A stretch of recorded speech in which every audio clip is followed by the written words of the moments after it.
Goldy Luck and the Three Pandas, by Natasha Yim.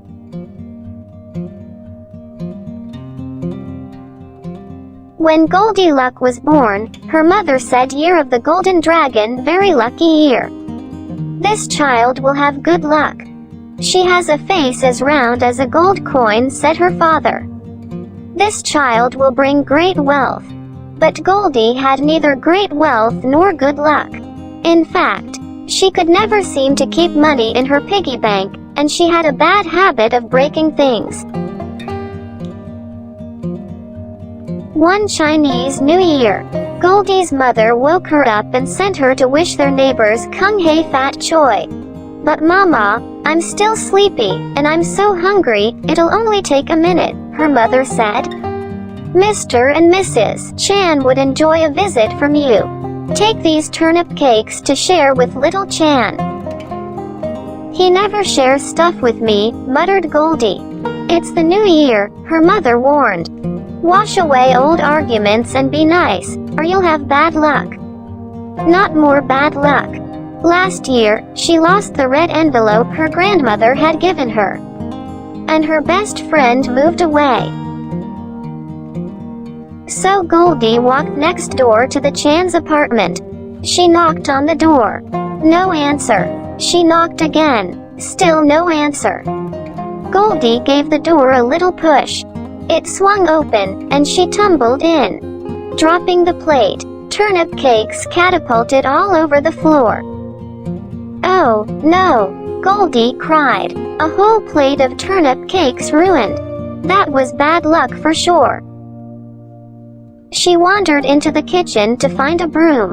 On the table were 3 steaming bowls of congee, a ceramic bowl, a wooden bowl, and a plastic bowl. Her tummy grumbled. Surely nobody would mind if she had one little bite of rice porridge. She sampled the congee from the ceramic bowl. Ah, too watery. She tasted the congee from the wooden bowl. Yuck, too thick and clumpy. Then she slurped some congee from the plastic bowl. Just right. Before she knew it, she had eaten it all up. All that congee made Goldy even sleepier than she already was. Maybe she could just rest a bit and wait for the Chans. She walked into the living room and saw 3 chairs. She plunked down on Mr. Chan's massage chair. Something hard steamrollered up and down her back. "Ouch!" she cried, springing to her feet. Too rough. Next she plopped into Mrs. Chan's armchair and disappeared into the fluffy pillows. She felt like stuffing in a pork bun. "Oof," she mumbled. "Too soft." Then she squeezed herself into little Chan's rocking chair. "Wee!" she shouted as she rocked back and forth. But she pushed too hard and the chair somersaulted backward.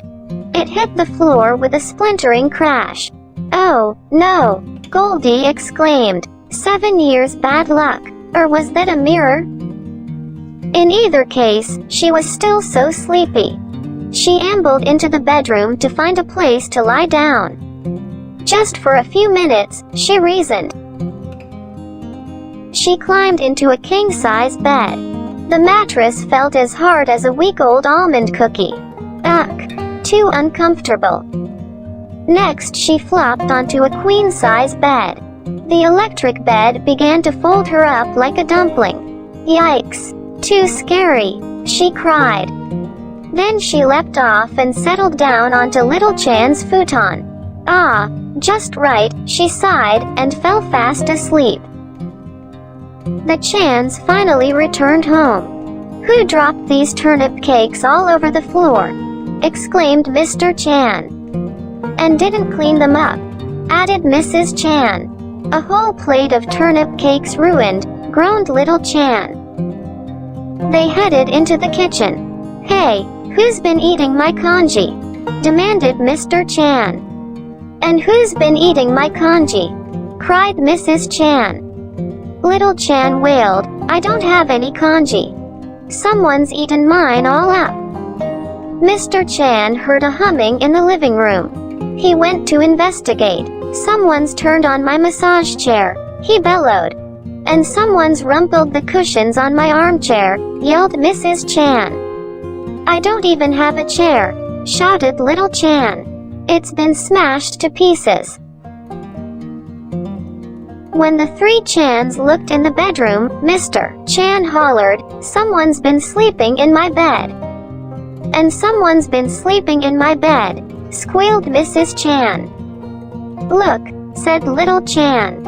It's Goldy Luck, sleeping on my futon. Goldy jerked awake. Who could sleep with all that yelling going on? Mr. Chan, Mrs. Chan, she cried. I didn't mean to fall asleep. In a fluster, she jumped out of bed and dashed home. Her mother had set out congee for her breakfast. Goldy was just about to take a bite when she thought of little Chan, who didn't have any more rice porridge in his bowl. I'm not really that hungry, she said to her mother. She went to read a book in her rocking chair. As she rocked back and forth, she thought of little Chan, who didn't have a chair to sit in anymore. I'm still sleepy. I think I'll go to bed, she said. Goldy climbed into her nicely made bed. She thought of the pillows and blankets she had strewn about the Chan's bedroom. Goldy jumped up and ran back to the kitchen. She grabbed her bowl of congee and rushed back to the Chan's apartment. I didn't mean to break little Chan's rocking chair, she said to Mr. Chan. I'll help you glue it back together. I'll fix the blankets I messed up, she said to Mrs. Chan, and make the beds. Goldy handed her bowl of congee to little Chan. I'm sorry I ate all your rice porridge, she said, and dropped all those turnip cakes. That's okay, Goldy, said little Chan shyly. We were just about to make some more. Would you like to help? So Goldy and little Chan chopped, stirred, and steamed lots and lots of turnip cakes. Then they fried them up nice and crunchy for the New Year feast. Mrs.